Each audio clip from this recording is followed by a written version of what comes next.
Alright, what is up? This is SLOplays back in some more potential Dragon Ball gaming news. Mainly the fighting games. I mean, I guess all of them are considered fighting games, but I want to focus on fighters. Now, I don't think that Xenoverse or I guess Kakarot would get any news, but again, this kind of stuff is very weird. You never know what's going to get revealed.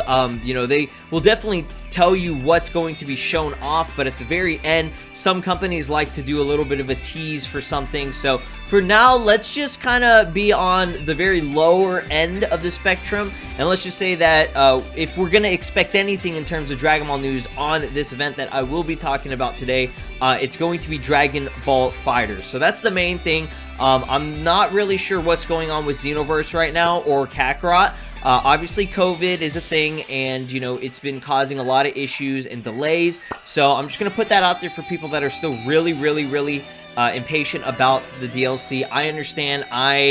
You know, am very excited. I'm extremely looking forward to it, but unfortunately, it's just one of those things where we got to take a step back and we got to be more understanding about this kind of stuff. Plus, I mean, it's going to get released eventually, so when it gets released, it gets released. I'll be sure to update you guys if any news drops on that. But let's go ahead and jump into this potential news here that we actually got like a day or two ago. I've been meaning to make a video on it, but the official Bandai Namco pages, I think of every single country or area, they stated to join them on July 31st at 5 p.m. PDT. I believe that's actually going to be 7 p.m. CST and 8 p.m. EST. So this is going to be a late night thing, which is good. Most people are going to be up at that time anyways, getting home from work, school, whatever it may be. So that should be a good time for most people to tune into this event. So it says, tune into it as the titans of the Japanese fighting game industry sit down to discuss the past,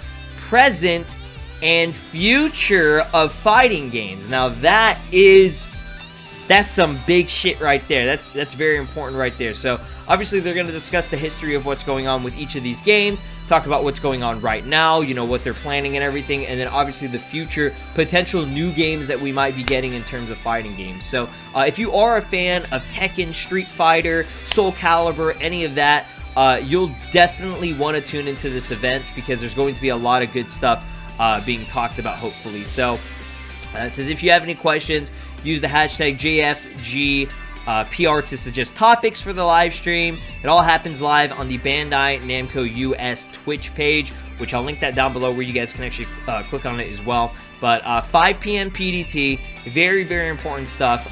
Let's go ahead and look over this article that's actually from nichegamer.com. I believe it's using some of the same info and stuff from Gematsu as well as Event Hubs, which is, you know, they're both very reliable sources. So let's go ahead and go over this because there's some very vital information on the producers and directors and people who will be associated with this event. So Bandai Namco Entertainment have announced that the Japan Fighting Game Publishers Roundtable, a likely alternative to the canceled EVO Online for fighting game news. So if you guys didn't know, on July 2nd, EVO, their online tournament was actually canceled. I'm not going to get into the specifics of it, but there were some pretty bad things that happened behind the scenes and some things that I'm sure a lot of you are aware of that ended up just canceling EVO this year. And I'm hoping that within the next couple of years they find a new you know, founder, director, CEO person, whoever, head of CEO, they find a new person and they get all the negative shit out of there, and, you know, they try to build it back up from, you know, scratch in a way to the point where it's just a more safer, better environment, more positive environment for everyone. So hopefully that is the main goal with EVO. I absolutely love EVO. I love seeing every single fighting. I watch all the fighting game tournaments. I don't even know how to play any of these fighting games, but I've always grown to love watching it and watching people play. So that's going to be a thing, you know, that has occurred this year right now. So no EVO. And as you guys know, Dragon Ball FighterZ last year, and I think the year before, 2018 and 2019, they both had big reveals for DLC characters. I believe the first year they had Cooler as a reveal, if I'm not mistaken, and then after that, I can't remember exactly who it was. I think it was Janemba. I think they did Janemba and Gogeta. like a little bit of a hint of Gogeta at the very end of the FighterZ stuff. So they like to reveal their stuff at EVO, because EVO is the biggest fighting game tournament. They have all the people who are interested in it. They're going to reveal all their new DLC characters. They've done it with, I believe, like Street Fighter. I've seen it done with like Tekken, all that good stuff. They do it all every single year, whatever DLC line for the season that they actually have in the works. So that's why I'm kind of discussing that with you guys today, because Dragon Ball FighterZ, even though what I'm going to go over, it's not announced. It was not shown here. So we have all these creative directors and, you know, producers and stuff. We have the Arc System Works general director of the Guilty Gear series. This is not the same person who did, you know, Dragon Ball FighterZ in it. The Dragon Ball FighterZ director, I believe, is Junya Motomura. I do apologize for mispronouncing the name. And if you guys know, the producer is Tomoko Hiroki. She is usually the face of everything when it comes to reveals for FighterZ and everything. And she's just like, you know, freaking awesome. Like, both these people working together to produce this amazing, beautiful game that everybody is loving right now. If you're an anime fan or a fighting game fan, regardless of what it is. Those two directors, I do not see, you know, in here. And, you know, there are two battle directors and of the Guilty Gear series and everything or whatever from Arc System Works, but these are not the same people. We have the producer of Fighting EX Lair, the SNK Corporation producer, and the director. We have Capcom's producer and director of Street Fighter 5. We have Koei Tecmo Games producer of Dead or Alive 6, Bandai Namco Entertainment's Tekken series, and chief producer, as well as their producer of Soul Calibur. I believe we're on 6 now or something like that. So, Harada had previously proposed if he should stream upcoming announcements on Twitch after the cancellation of EVO Online. It may be he was discussing this event, or his desire to share news via live stream was later shared with other publishers. Okay, so there's your confirmation that there is something that's going to be shown off during this time.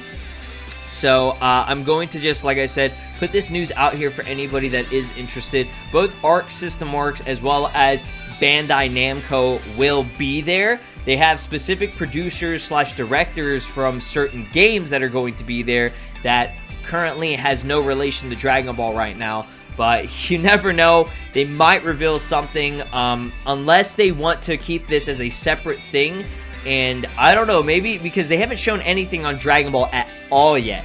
And I'm thinking, this is what I'm thinking, because Dragon Ball is such a popular game, you know, in terms of video games. I feel like the Dragon Ball video games are probably the most popular among a lot of anime games out there. That's just my opinion. Maybe I'm biased or not, you know, but to what I've seen, the popularity on those games shoots above a lot of other games. Like, I don't see that hype or excitement for games like Naruto or One Piece, and nothing against those games. I'm sure they have a great fan base and people love them.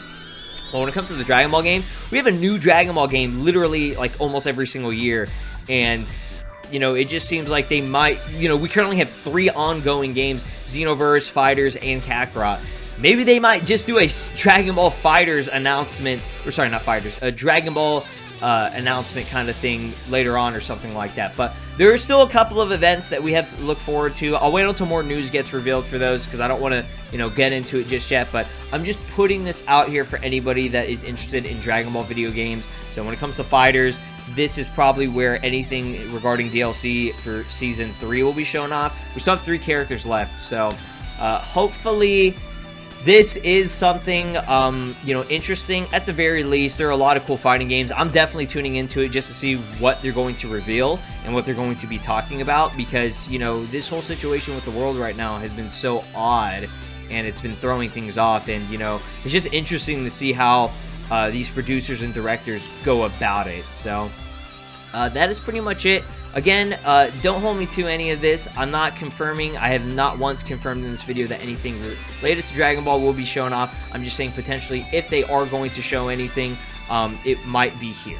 It has a pretty good chance of being here, just because, you know, it's all the fighting games. I mean, in terms of fighters. But Xenoverse and Kakarot, I don't know. We'll see. We'll see. So stay tuned. And guys, I appreciate your support as always. Leave a like, subscribe, ring that notification bell, and I'll make sure to update you guys on any little news that's regarding the Dragon Ball video games. Take care. Peace.